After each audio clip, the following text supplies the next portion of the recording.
Hey, what's up guys? Brad Grew here from Digital Meld and bradgrew.com. I want to talk to you today about the Windows Developer Preview that was announced yesterday at Microsoft's Build Conference. That was 9/13/2011. The Windows 8 Preview build was released by Microsoft for developers to practice their application developing on.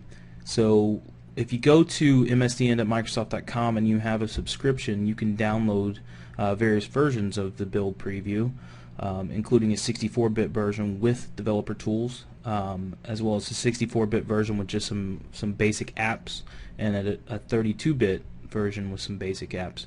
What I'm going to be working with today is the 3.6 gigabyte 64-bit Windows Developer Preview.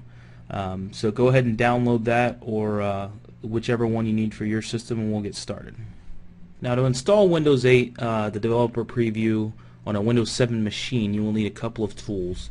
You will need Magic ISO or Daemon tools or any other thing that would allow you to create a virtual CD-ROM using an ISO image.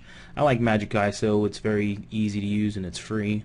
And I'll put the link in the description, but it's made by the guys that make Magic ISO. So you need the virtual disk, Magic Disk, I believe is actually what it's called.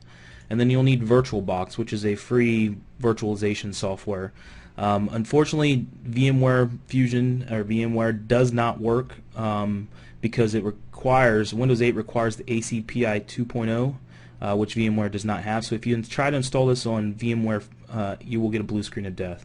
And I've actually tried to install it on Virtual PC, and it crashes as well. So VirtualBox should give you everything you need to get it installed, and it's free, so you might as well download it. Okay, so I have VirtualBox 4.1.2 downloaded, and I'm going to go through the install with you. It's very simple, but I thought, might as well include it in the video for people that may not be familiar with it. So if you just hit next, you can just leave all the basic settings and just hit next again. I don't like shortcuts, so I'm just going to remove both of those and hit next, and then hit yes, and then install. And they'll take a minute or two to install depending on your system, and then from there we'll install Magic ISO or Magic Disk and then get started with that. Magic Disk is extremely easy to install, so I won't go over that. But once you do have it installed and up and running, it'll be in the bottom right hand corner of your taskbar. You'll see the little Magic ISO Virtual CD DVD Manager icon. If you right click that and go to Virtual CD DVD ROM at the top, and then you go to Mount, you need to mount the ISO image, which mine is here on the desktop, so I'll just double click that. You don't want to click the auto run setup because you don't want to update that computer. You want to actually install it in a virtual machine, so we'll just close out of that. Okay, so now we have all the prerequisites done, we can get started. Okay, now that we have everything installed, we just want to open Oracle VM VirtualBox and we want to create a new virtual machine. So let's go through that process now. And to do that, it's basically like a wizard, so you just hit new, and it takes you to a virtual machine wizard. So we'll just hit next. I'm just going to name mine Windows 8. Version, you can just leave this, I believe. Operating system, hit next. I have 4 gigs of RAM, so I want to give mine 2 gigs, so 2048, because I could have just typed it in. I'm going to hit next.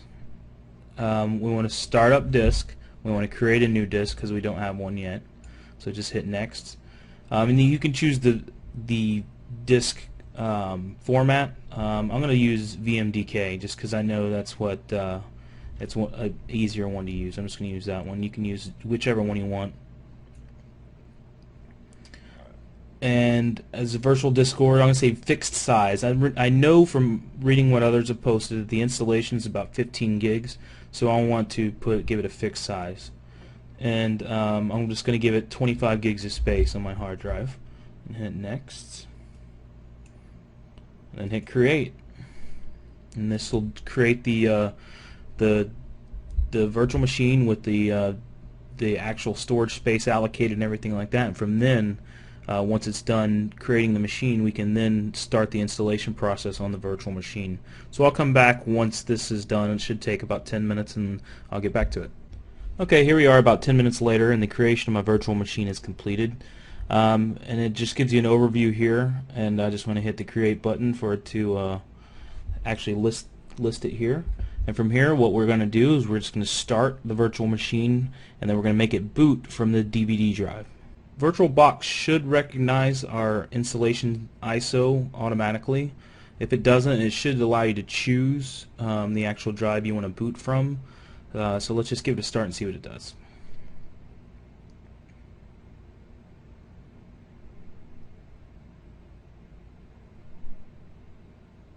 Okay, it looks like it found the installation CD and it's loading the files. After this, we should get a developer preview splash screen, and then the installation should start, and it looks very similar to Windows 7 installation. There's the splash.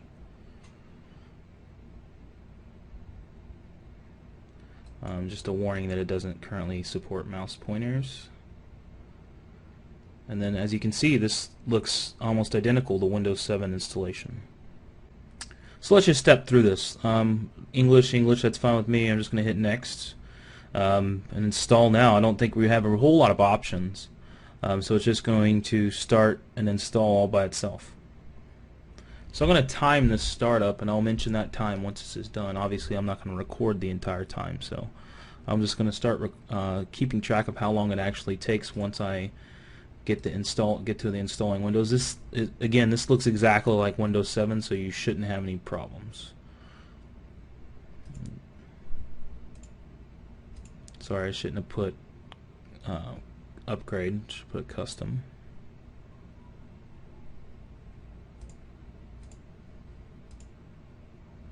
Unallocated space, 25 gigs, and it's copying the files. I've started my timer, so let's see how long this takes. I'll get back to you whenever it's done.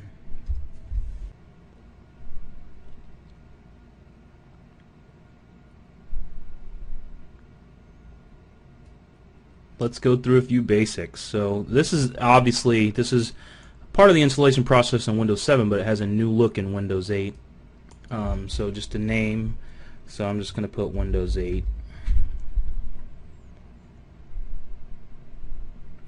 It doesn't allow spaces. I tried to put a space, it didn't allow that. Just hit next.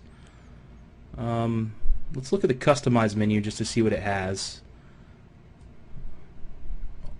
Automatic updates, smart screens, stuff like that. Nothing too crazy. Metadata. Let's just hit next. This is just customer feedback. We'll go ahead and hit that. That's fine. Error reporting. That's fine.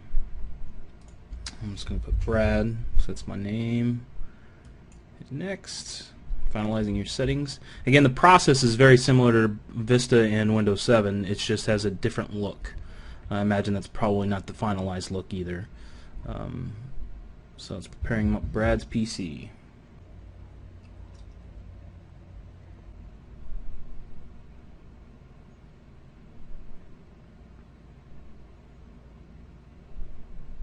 Personalized settings pop up just like all the way back to Windows 98, Windows 95.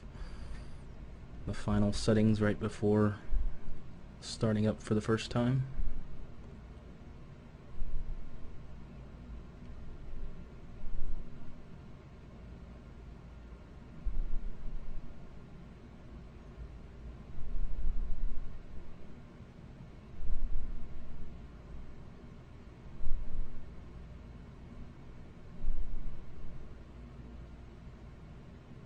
Okay, there's the Windows 7 desktop we're so used to. And so just in a little under 18 minutes I got up and running with the virtual machine on Windows 8. I'm not going to delve into how it's using it. I'll make another video for that, but as you can see, it is a fully working Windows 8 desktop. Getting to the desktop is quite simple. And I believe right now when you click this, it'll take you back to the start page. I don't think that's how it will be in the final release. But there you have it. Getting Windows 8 development preview up and running on a virtual machine using Oracle VM VirtualBox. Thanks.